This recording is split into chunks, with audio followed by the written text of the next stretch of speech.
Sorry. Sorry. I'm sorry. We thought you were someone else. Successful test. Ghostbusters on the job. Bill Murray, Dan Aykroyd, and Harold Ramis as psychic phenomenon exterminators in one of the new movies we'll be reviewing this week, Ghostbusters. And joining me in the balcony is Gene Siskel, film critic of the Chicago Tribune. And across the aisle from me, Roger Ebert, film critic of the Chicago Sun-Times. In addition to Ghostbusters, we'll also be reviewing Beat Street, the latest breakdancing movie. Also a French comedy called Les Comperes, about two men searching for a son who they both think is theirs. But first, Roger begins with their playing with fire. It is now my duty to review one of the worst movies of this or any other year, a movie so bad that my best recommendation for this film is that it immediately be cut up and made into ukulele picks. The name of the movie is They're Playing with Fire, and it stars Sybil Danning, one of my favorite B-movie stars, in a ridiculous story about a college Shakespeare professor, that's Miss Danning, who seduces one of her students so she can involve him in a mysterious plot. Now watch how subtle and understated this seduction scene is. She's hired that student to varnish her yacht. You think you'll have time to do the inside today? I don't think. Maybe some other time. Well, maybe you could do the one cabin only. I can't be late for the gas station. One cabin shouldn't take you long. Come on, I'll show you.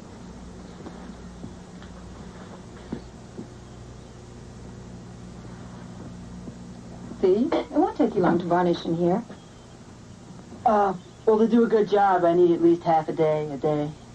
Well, come on in. I'm not going to rape you. Oh, no, Mrs. Stevens, I wasn't thinking that. These two chairs need varnishing, too. How about them? Yeah, I guess I have enough time to do these today. All right, come on. Let's get them up on deck. Why are you so afraid of me? I'm not. You don't like me, do you? Oh, no, I like you a lot. Prove it. How? Kiss me. What was that? Here. Come on. Oh, I'm sorry, Mrs. Stevens. I didn't mean to... I know. Okay, I really gotta go. Don't talk. You'll spoil it. Mrs. Stevens. Mrs. Stevens. That's Eric Brown there with his Shakespeare professor. You may remember him from My Tutor, where Sylvia Crystal was his French teacher. He has an adventure in every single subject that he takes in school. The story of this movie involves an unbelievably complicated and unintentionally hilarious plot to cheat Sybil Danning's mother-in-law and grandmother-in-law out of the family fortune before a mysterious masked murderer can kill everybody and muzzle the family dog. Their Playing with Fire is a complete waste of time, especially Sybil Danning's time. She specializes in Hercules Unchained and Women in Chains movies, and they all look like Academy Award winners compared to this one. It's pretty bad. The film tries to do two things. One, be one of these teenage sex films, rites of initiation, like that, and then it gets into really a Friday the 13th plot with a lot of really rough mayhem going on. I mean, you get an old grandmother shot in the back of the head, another woman shot in the back of the head, people cut up. It's quite violent. So you have these two films. They never... Neither cat particularly excited. It's a mess. I disagree with you that it's all that violent. I think they kind of missed a bet in that shot where the machete bounces off the neck of the dummy, you know, that's supposed to be the character.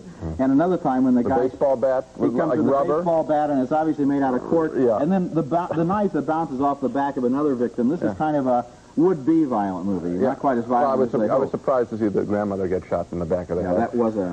But I was more surprising was when they actually had a shot of the dog in chains or muzzled up a little bit. I mean, canine porno or something. Watch it was really this movie sick. or we'll muzzle this dog. Yeah, very bad. Coming up next at the movies, breakdancing straight from one of its birthplaces, the South Bronx.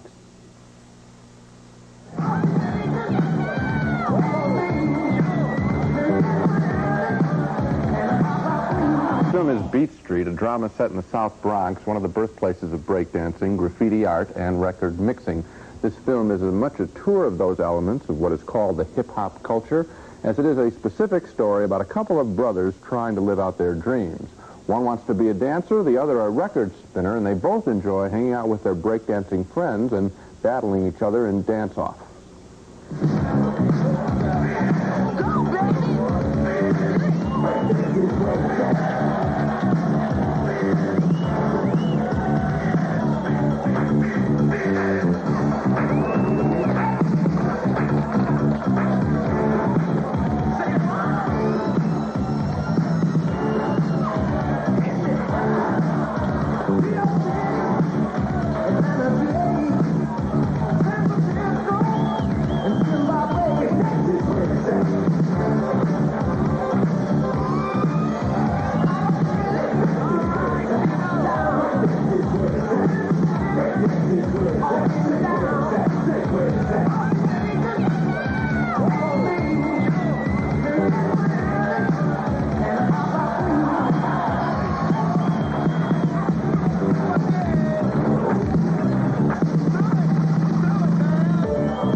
That's one of the few scenes where you see some breakdancing in a long shot. Too often, this film is a little too tight on the breakdancers. I wish there were more scenes like that one. The film, though, is more than wall-to-wall breakdancing. There's also the story of a Latino graffiti artist who is bugged by his father.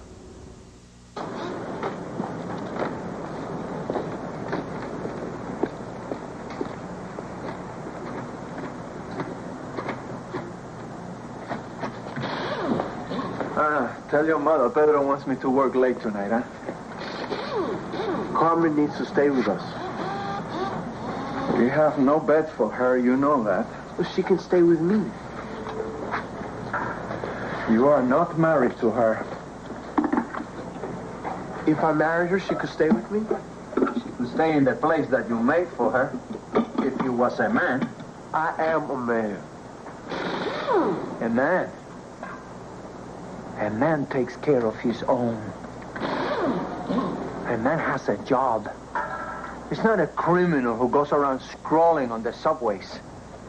How come a man's what you say? I'm a graffiti writer. I'm an artist. I don't just throw up little tags all over the place. I make them trains beautiful. How come you won't even come see what I do?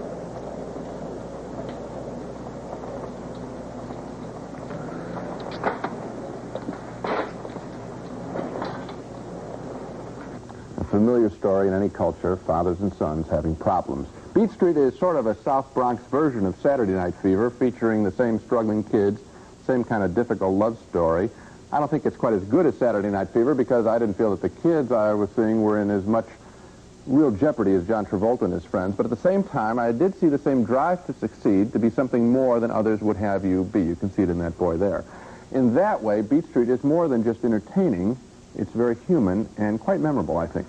I had some problems with it, and in retrospect, I owe an apology to Breakin, the movie we reviewed a few weeks ago, because I think Breakin had that breakthrough energy, the feeling of those dancers really expressing their joy that you got from Saturday Night Fever. Good. But not and let the record show that I liked it. Okay, but not as much from this film. This film seems to me to be sort of an updated version of the Gene Krupa story. You know, kid from the streets, makes it to the top, plays in Carnegie Hall. The goal here seems to be for these kids to turn into Broadway dancers and to put on shows on Christmas Eve at the Roxy nightclub. I don't think, if I were a street kid in the Bronx, that the Roxy would actually be the point that I would be aiming at. And I like the fact that in Breakin', the street kids on the street validate their own music right then and there with their joy and their humanity. Here, it seems like it's supposed to be a ladder to the Tonight Show or something. Well, I think that kids would have that as a reasonable goal. It'd be like playing a professional sport. You want to play in the best stadium that you can play it in. So I think that makes sense. I also think it was quite sweet, a love story between one of the brothers and a girl there who's from a little more upscale environment. And I remember them walking through Central Park, and I felt the same thing as I felt with Travolta and his girlfriend in Saturday Night Fever. Kids, again, trying to cross the bridge from Brooklyn to Manhattan, and these kids trying to make it from the Bronx to Manhattan. I think it's a really, it's a common story, and I think it was beautifully told. So I do like the film. I wish more break dancing had been shot better in this film. If there had been more breakdancing shot better, I would have given it a thumbs up. Next at the movies, Ghostbusters, sort of a paranormal pest control service. Dana. Can I talk to Dana? Here you go, Dana. What a lovely singing voice you The must movie is named Ghostbusters, and it's a funny combination of two kinds of movies that usually don't work very well together. On the one hand, this is a big-budget special effects picture with lots of sensational, earth-shaking adventures in it. And on the other hand, it's a very funny movie to listen to because of the sly and understated dialogue. The characters in this movie say some very funny things. In this scene, Sigourney Weaver becomes a potential customer for the Ghostbusters when she realizes that her apartment has become inhabited by a strange form of psychic energy that likes its eggs sunny side up.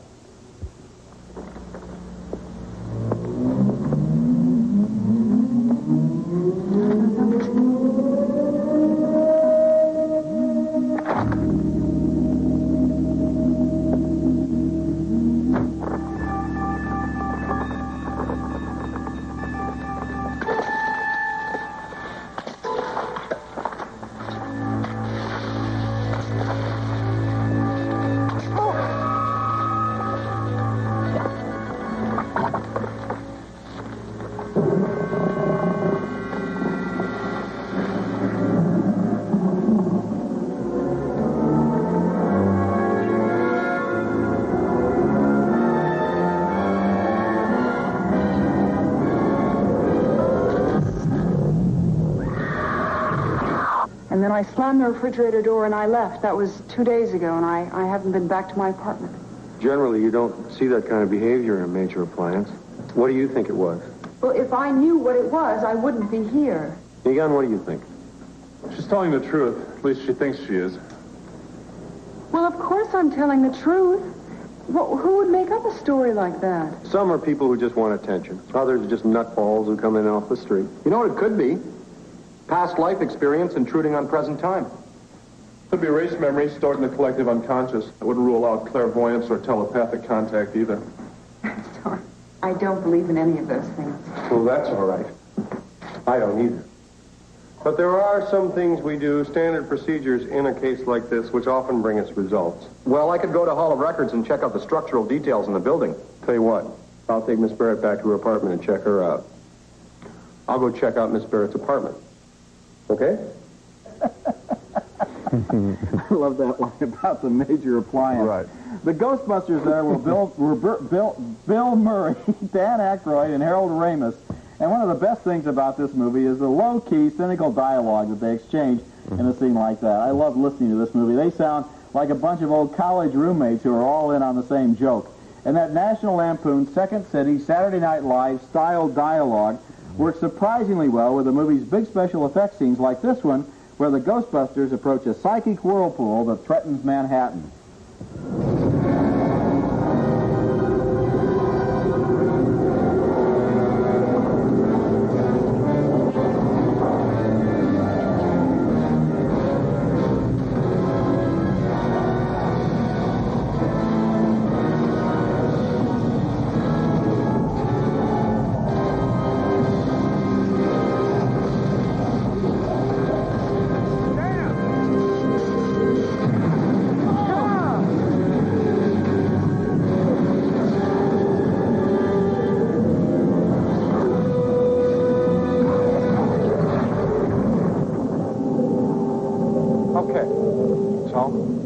She's a dog. Usually when a movie has a lot of special effects, there's the danger that the characters will look like they're simply standing around posing in front of the special effects. Not in Ghostbusters. This is one of the slyest, wittiest big-budget movies I've seen in a long time, and the climactic scene where Manhattan is threatened by this really unexpected 20-story high monster has one of the funniest single shots I've ever seen, and I would tell you what that shot was, but it would spoil that moment of wonderful surprise, so my lips are sealed. It comes out from another planet, I think, is basically the whole idea. The idea does. I think it's very funny, too, and I think you broke the film right into its two parts, the special effects story and this personal, whimsical dialogue between these guys, particularly led by Bill Murray. I like the second part better than the special effects stuff. I think it worked less well than you did. Murray, to me, is very funny. He's the leavening in this whole film, throwing these asides in constantly. This woman turns into a sort of a fire-breathing, lusty character, and he walks in and he says to her, that's a new look for you. You know, that's very, very funny stuff. And another critic, David Denby, New York Magazine, compared his role in this picture quite properly, I thought, to W.C. Fields or Groucho Marx, who's always walking around their films saying, you know, winking at the audience. And Bill Murray provides that function here, and he does it beautifully. Well, it's a Bill Murray movie, and I loved it more than the special effects. Okay, I love Bill Murray. What about Harold Ramis, who is not very well known? He's directed a couple of movies. This is his first big movie as an actor. He's the one who he's the wise guy. He's the one who always has the long explanation. And the deadpan way that he delivers that is great. Aykroyd plays a basic Aykroyd character. These three guys who go on, like the Marx Brothers, if necessary, and make 6 more movies. They only should. The person will make it work. It'll be Bill Murray in Groucho's role. Coming up next at the movies, 2 men in search of a son who they both think is theirs.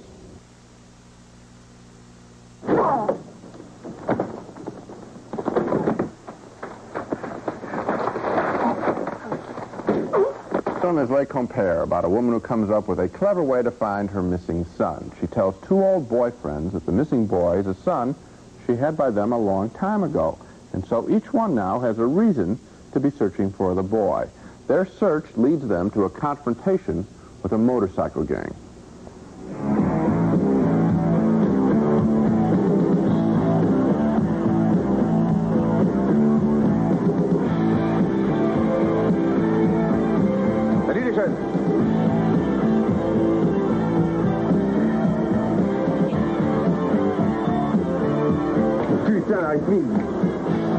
Le pied, wow!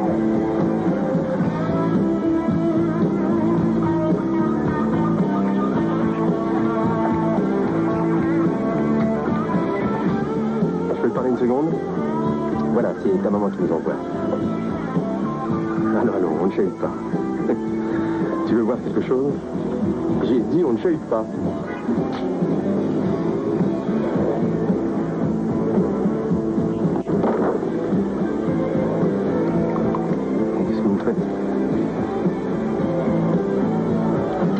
Enfin. C'est pas sérieux, mon garçon. Mange.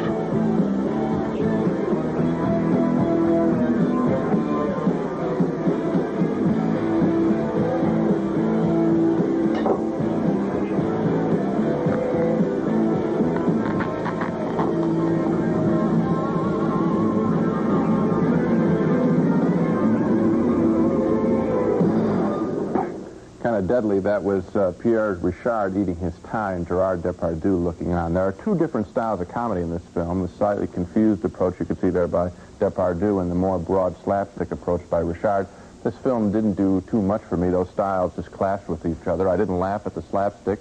And Depardieu, a fine actor in so many films, seemed very bored by what was going on, and so was I. And so was I. This is basically just a French sitcom. This is kind of the level that you expect not in a movie where they should have thought it out and come up with something original, but totally predictable. In other words, well, what do you mean it's not your son? Right. Or, gee, let's pull out the pictures of our sons and show them to each other. Gee, it's the same guy. They haven't caught on for you know, that the kid has the same name, that the mother has the same name, that the kid is the same age. The audience is sitting there, you know, practically prompting the screen. Okay, let me sum up.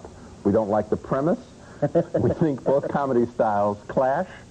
There isn't anything I like about this picture. I think that's a pretty good summing up. Gene, let's take a look at some of the other movies on the show this week. We both voted thumbs down, needless to say, on their Playing with Fire with Sybil Danny. I think we needed Aroma the Educated Skunk to help us with that one. But a split decision on Beat Street, the street dancing movie. Gene enjoyed the energy of its story about break dancers and graffiti artists. I kept waiting for it to really go over the top with a great dance sequence, but for me at least, it never did. 2 thumbs up for Ghostbusters, a really funny movie that combines great special effects with wonderfully sly dialogue, although Gene liked the dialogue better than the effects. We both think it's one of the summer's winners. And 2 thumbs down for Les Comperes, the French movie about several would-be fathers looking for the same son. This was basically just a subtitled situation comedy. And so I guess Ghostbusters is the one we both agree on, and I would say Beat Street. I think there's a real good story inside the dancing. So much for this week. Next time we'll be reviewing more big summertime movies, including Rhinestone with Sylvester Stallone and Dolly Parton, a comedy about a cab driver and a country singer. Also, The Pope of Greenwich Village, about a small-time hoodlum element in New York, and the comedy Top Secret, the first new film from the makers of Airplane. That's next time, and until then, we'll see you at the movies.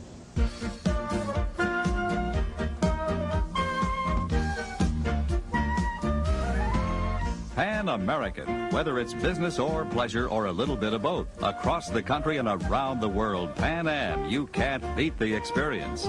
America's favorite movie candies are coming home. Now enjoy Raisinets, Goobers, and Snowcaps at home and at the movies. Star attractions for your movie time pleasure. Liquid Lemon Pledge for a clearly more beautiful, natural shine. Liquid Lemon Pledge in the Easy Pump Spray for all your wood furniture.